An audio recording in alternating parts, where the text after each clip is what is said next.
చిక్కడపల్లి పోలీసులు అల్లు అర్జున్ గారికి సమన్లు ఇవ్వడం జరిగింది. అల్లు అర్జున్ గారు ఈరోజు 11 గంటలకి పోలీసులని కలవడం జరిగింది.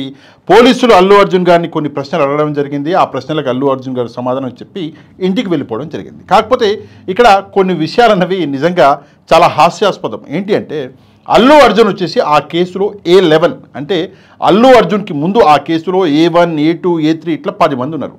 ఇక్కడ ఆ కేసు అంటే సంధ్యా థియేటర్ తొక్కిసలాట కేసు అనగానే అల్లు అర్జున్ ముద్దాయి అంటున్నారు. కానీ మిగతా ఆ 10 మంది ఎక్కడున్నారు? A1 ఎక్కడున్నాడు? A1 నుంచి A10 ఎక్కడున్నారు?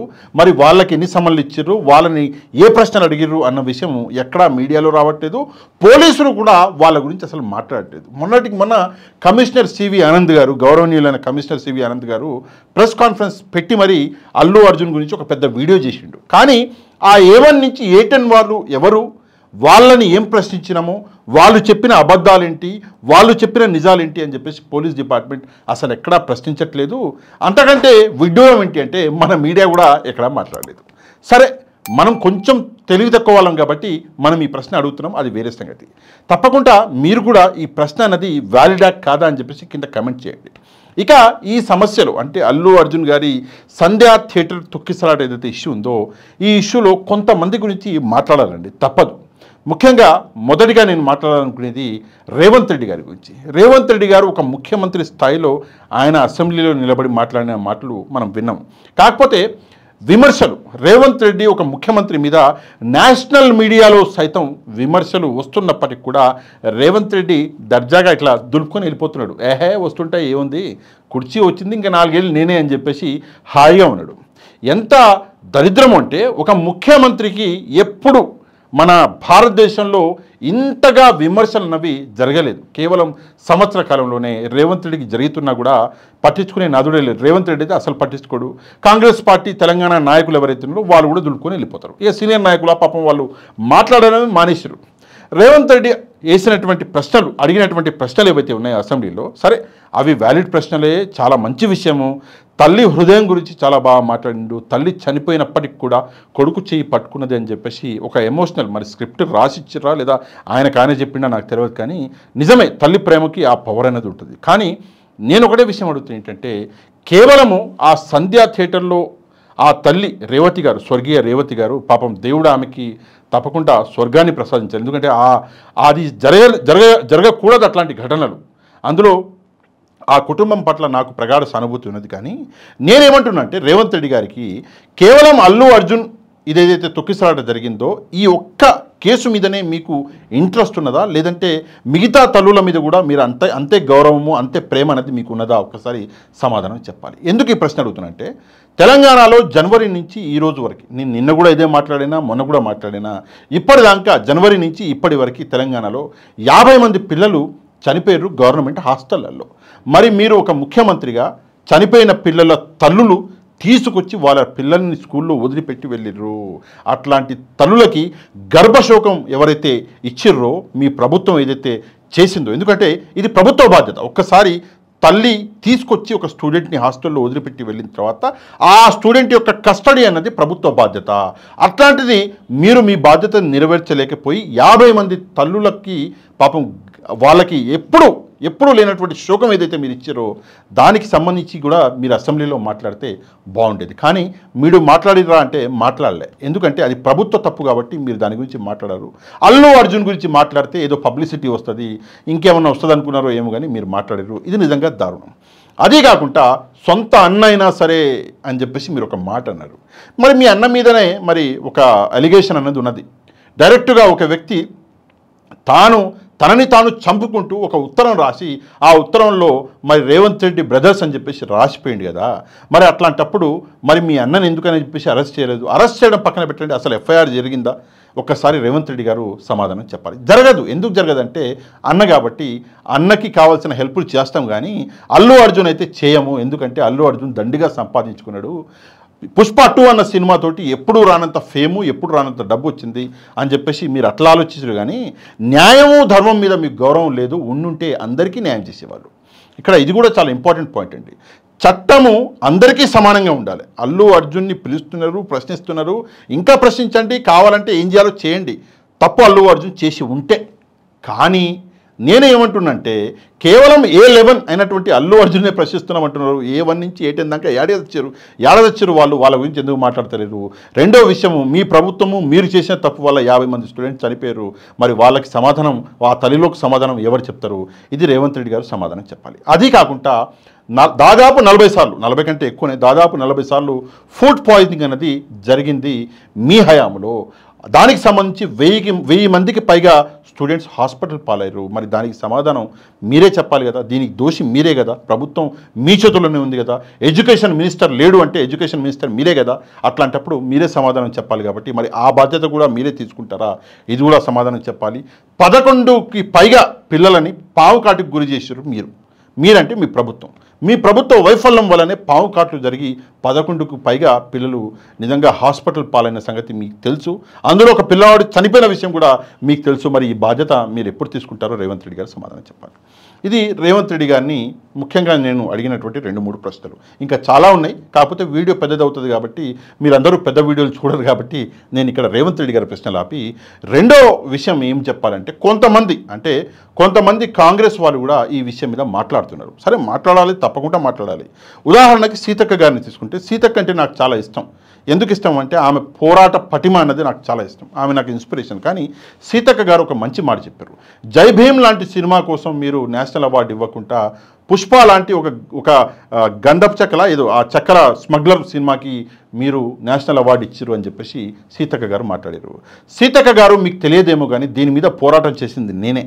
ఎప్పుడైతే జై భీమ్ సినిమాకి ఇవ్వకుండా ఈ సినిమాకి ఇచ్చారో నేనే పోరాటం చేసిన. కానీ నేను ఇక్కడ ఒక ప్రశ్న అడగాలి. ఏంటంటే మన దేశం ఇట్లనే ఇడిచింది సీతక్క. మన దేశం ఇట్లనే అయిపోయింది ఇవాళ రేపు. ముందట్లా లేదు. ఎవడో లంచం ఇచ్చుకుంటూ సూట్ కేసు తోటి పట్టుబడ్డోడిని ముఖ్యమంత్రిని చేస్తుంది మన దేశం. అట్లాంటి దేశంలో మరి గంధపు చెక్కల స్మగ్లింగ్ చేస్తే నేషనల్ అవార్డు రాదా?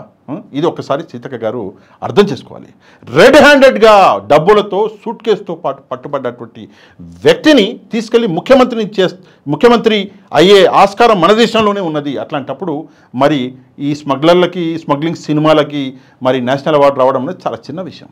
ఇందులో చాలా విషయాలు ఉన్నాయి సీతక్క గారికి చెప్పాలి. ఏంటి అంటే మీకు కూడా తెలుసు, మీ ప్రభుత్వం వచ్చినప్పటి నుంచి ఇప్పటిదాకా ప్రతి రంగం అన్నది నాశనమైంది. ప్రతి రంగం 500కి పైగా రైతులు చనిపోయి 80 మందికి పైగా ఆటో వాళ్ళు కూడా చనిపోయిన విషయం మీకు బాగా తెలుసు. అయినా కూడా మీకు అవన్నీ పట్టవు. ఎందుకు పట్టవు అంటే రాజకీయాలు. కుర్చీ అన్నది ప్రతి ఒక్కరిని మార్చేస్తుంది. కానీ నాకు చాలా బాధేస్తుంది ఏంటంటే సీతక్క లాంటి ఒక పట్టుదల ఉన్నటువంటి వ్యక్తి, ఆ వ్యక్తిత్వం ఉన్నటువంటి వ్యక్తి కూడా మారుతుంది అని చెప్పేసి నేను ఎప్పుడు అనుకోలేదు. కానీ మీరు మారిరంటే నాకైతే ఆశ్చర్యంగా అనిపిస్తున్నది. మీరు మారిరు అని చెప్పేసి క్లారిటీగా అర్థం కూడా అవుతున్నది. ఎందుకంటే ఏ ఒక్క ప్రజా సమస్య మీద కూడా మీరు మాట్లాడతలేరు. మన ప్రభుత్వమే కదా అని చెప్పేసి దులుపుకొని వెళ్ళిపోతున్నారు. కానీ ఇది కరెక్ట్ కాదు. ఇక మూడో టాపిక్ గురించి మనం మాట్లాడితే పోలీసుల గురించి కూడా మనం మాట్లాడాలి. ఇది చాలా అవసరమైన విషయం. అల్లు అర్జున్ ఒక ప్రెస్ కాన్ఫరెన్స్ పెట్టిండు. ప్రెస్ కాన్ఫరెన్స్ అన్నది బెయిల్ మీద ఉన్నప్పుడు పెట్టకూడదు అని చెప్పేసి అభ్యంతరాలు తెలిపేటటువంటి పోలీస్ డిపార్ట్మెంటు ప్రెస్ కాన్ఫరెన్స్ పెట్టొచ్చా? ఈ ప్రశ్నకి పోలీసు వాళ్ళు సమాధానం చెప్పాలి. అల్లు అర్జున్ ఒకవేళ చేసింది తప్పైతే అల్లు అర్జున్ గురించి మీరు మాట్లాడాలి, ఏమైనా ప్రూఫ్స్ పెట్టాలి అంటే కోర్టు ముందు పెట్టాలి. కానీ అలా పెట్టడం మానేసి మీరు పబ్లిక్ ముందు ఆ ప్రెస్ కాన్ఫరెన్స్ పెట్టి దాంట్లో వీడియోలు ప్లే చేసి అల్లు అర్జున్ గారికి సంబంధించినటువంటి సాక్ష్యాలని మొత్తం ప్రెస్ ముందర పెట్టడం అన్నది చేయొచ్చా చట్టబద్ధంగా? అది నాకు తెలియదు. నేను ప్రశ్నిస్తున్నా, చేయొచ్చా చేయకూడదా? ఒకసారి పోలీసులు, అడ్వకేట్లు ఎవరన్నా మన వీడియో చూస్తే తప్పకుండా కింద కమెంట్ చేయండి. అవునండి చేయొచ్చు అని చెప్పండి. అవునండి యాజ్ పర్ ది సెక్షన్ చేయొచ్చు, లేదండి చేయకూడదు, ముందుగా కోర్టుకి చెప్పాలి, కోర్టు అనుమతులు తీసుకొని చేయాలి. ఇట్లాంటి రూల్స్ రెగ్యులేషన్స్ పోలీసులకు ఉన్నాయా? ఒక్కసారి పోలీసులే చెప్పాలి. చాలా అవసరం. ఇక్కడ దీని తర్వాత ఇంకొక ఇష్యూ, లాస్ట్ ఇష్యూ నేను మాట్లాడాలనుకునేది ఏంటంటే గవర్నమెంట్స్. ఇది చాలా ఇంట్రెస్టింగ్ విషయం అండి. గవర్నమెంట్స్ అంటే కేవలం తెలంగాణ గవర్నమెంట్. ఇక్కడ ఎట్లయిపోయిందంటే తెలంగాణ గవర్నమెంట్ వర్సెస్ అల్లు అర్జున్, తెలంగాణ పోలీసులు వర్సెస్ అల్లు అర్జున్ లాగా ఇక్కడ మనకు కనిపిస్తుంది. కానీ ఇక్కడ పక్క రాష్ట్రం పెద్దలు కూడా హస్తం ఇక్కడ ఉన్నది. ఎవరు ఒప్పుకున్నా ఎవరు ఒప్పుకోకపోయినా ఆ హస్తం అనేది చాలా పెద్దగా ఉన్నది. ఎందుకు అంటే ఇక్కడ ఏం జరుగుతున్నది అంటే నేనేం చేయలేను కాబట్టి నువ్వు చెయ్యి అని చెప్పేసి ఇక్కడ ఒక ప్లానింగ్ ప్రకారము ఇదంతా జరుగుతున్నది అని చెప్పేసి చాలామందికి అర్థమవుతుంది. ఇప్పుడు ఓపెన్గానే అర్థమవుతున్నది. పక్క రాష్ట్రమైనటువంటి ఆంధ్రప్రదేశ్లో పవన్ కళ్యాణ్ గారికి, చంద్రబాబు నాయుడు గారికి అల్లు అర్జున్ మీద కోపం ఉండడం అనేది సహజం. ఎందుకు సహజం అంటే ఎలక్షన్లలో మనోడై ఉండి పరాయోడికి ఆయన వెళ్ళి క్యాంపెయిన్ చేసిండు అని చెప్పేసి వాళ్ళకు కోపం ఉన్నది. కాకపోతే ఆ కోపాన్ని ఇట్లా తీర్చుకుంటున్నారు అని చెప్పేసి కూడా కొన్ని టాక్స్ వినిపిస్తున్నాయి. ఇందులో నిజాలు ఏమన్నా ఉన్నాయా లేదా అన్నది మీరేమనుకుంటున్నారో కింద తప్పకుండా కమెంట్ చేయండి. కానీ జరిగినటువంటి ఘటన మాత్రం నిజంగా చాలా దారుణము, జరిగి ఉండకూడదు. ఒక మహిళ చనిపోవడము, అది కూడా ఒక చిన్నారి హాస్పిటల్ పాలై హాస్పిటల్లో చావు బతుకుల మధ్యలో ఉండడం అనేది దారుణం. కానీ జరిగింది ఎట్లాంటి ప్లాన్ ప్రకారమో లేదో ఎవరినో కావాలని చేసిందో కాదండి. అది జరిగింది ఒక యాక్సిడెంట్. ఎవరైనా సరే మంచి పుట్టుక పుట్టినోడు అట్లా చేయాలి అని అనుకోడు. యాక్సిడెంటల్గా జరిగిన దాన్ని ఒకటి దొరికింది కదా ఛాన్స్ అని చెప్పేసి ఒక హీరో ఎమ్మడిపడి ఆ హీరో ప్రతిష్టని దిగజార్చాలి అని చెప్పేసి రెండు ప్రభుత్వాలు చేస్తున్నటువంటి పని వల్ల ఉల్టా అల్లు అర్జున్కి ఇంకా మంచి జరుగుతున్నది. ఒకసారి మీరు ఆలోచిస్తే అల్లు అర్జున్కి ఎప్పుడూ దొరకనంత పబ్లిసిటీ, ఆయన జీవితంలో ఎప్పుడు అన్నంత పబ్లిసిటీ ఇప్పుడే వస్తుంది. ఒకటి పుష్ప 2 రిలీజ్ తర్వాత ఆయన ఫేమ్ ఇంకా చాలా పెరిగిపోయింది. ఇంకోటి కేసు వల్ల మేమేదో అల్లు అర్జున్ ఇబ్బంది పెడుతున్నాం అని చెప్పేసి కొంతమంది అనుకుంటుండొచ్చు. కానీ అల్లు అర్జున్ని మీరు ఇబ్బంది పెట్టడం కాదు, ఇంకా ఆయన ఫేమ్ అనేది ఇంకా పెరిగిపోతుంది. ఎందుకంటే ఆయన మీద వివక్ష జరుగుతుంది అని చెప్పేసి ఈవెన్ నేషనల్ మీడియా కూడా కోడై కూస్తున్నది. డైరెక్ట్గా నేషనల్ మీడియా అయితే రేవంత్ రెడ్డిని ఉతికి పారేస్తున్నది. నేను 48 గంటల నుంచి చూస్తున్న నేషనల్ మీడియా రేవంత్ రెడ్డిని ఉతికి ఆరేసి మొత్తం ఇస్త్రీ చేస్తున్నది. అంత పరిస్థితులు మనం చూస్తున్నాం. అదే కాకుండా కాంగ్రెస్ పార్టీ తెలంగాణ తరఫున ఎవరైతే నేషనల్ మీడియాలో హాజరవుతున్నారో వాళ్ళకి నేషనల్ మీడియాలో అక్షింతలు పడుతున్నాయి. ఎంత దారుణం అంటే మల్లన్న అనుకుంటా, మల్లన్న హాజరయ్యిండు. మల్లన్నకి మరి మాట్లాడొస్తుందో మాట్లాడరాట్లేదో తెలియదు, ఇంగ్లీష్లో మాట్లాడబోయింది. కానీ అదేదో అయిపోయి చివరికి ఏమన్నాడంటే లేదు మేము ఆల్రెడీ కాంప్రమైజ్ అయిపోయినాము, మొత్తం ఈ విషయం మీద మాట్లాడము, ఆల్రెడీ అయిపోయింది సినిమా అంటే నిజంగా ఎంత దారుణం అండి. ఒక వ్యక్తిని ఇంతగా ఇబ్బంది పెట్టి మరి అల్లు అర్జున్ గారికి ఫ్యామిలీ లేదా, అల్లు అర్జున్ గారికి పిల్లలు లేరా? ఈ విషయం ఒక్కసారి ఎవరైతే ఈ టాపిక్ వెనకాల ఉన్నటువంటి సూపర్ పవర్లు ఎవరైతే ఉన్నారో ఆ సూపర్ పవర్లు ఒక్కసారి ఆలోచించాలి. ఫైనల్గా ఒక లైన్ చెప్పేసి ముగిచ్చేస్తా. ఏంటంటే ఈరోజు మీ టైం మీరేమైనా చేయొచ్చు, రేపు పొద్దున అల్లు అర్జున్ టైం కూడా ఒకటి వస్తుంది. వచ్చినప్పుడు మళ్ళీ అప్పుడు పరిస్థితులు ఎలా ఉంటాయి ఒక్కసారి తప్పకుండా ఆలోచించుకోవాలి. ఈ విషయం మీద మీరేమనుకుంటున్నారో తప్పకుండా కింద కమెంట్ చేయండి. అది కాకుండా వీడియోని తప్పకుండా లైక్ చేసి షేర్ చేసి వెళ్ళండి. ఎందుకంటే నిజాలు ప్రజలందరి దాకా చేరాలి కాబట్టి ఈ వీడియో వైరల్ చేసే బాధ్యత మీ చేతుల్లోనే పెడుతున్నా. వీడియో చూశాక ఎవరైతే ఛానల్ని సబ్స్క్రైబ్ చేసుకోలేదో తప్పకుండా ఛానల్ని కూడా సబ్స్క్రైబ్ చేసుకుని వెళ్ళండి. నెక్స్ట్ వీడియోలో మళ్ళీ కలుద్దాం. అంతవరకు థ్యాంక్ యూ వెరీ మచ్. జై హింద్.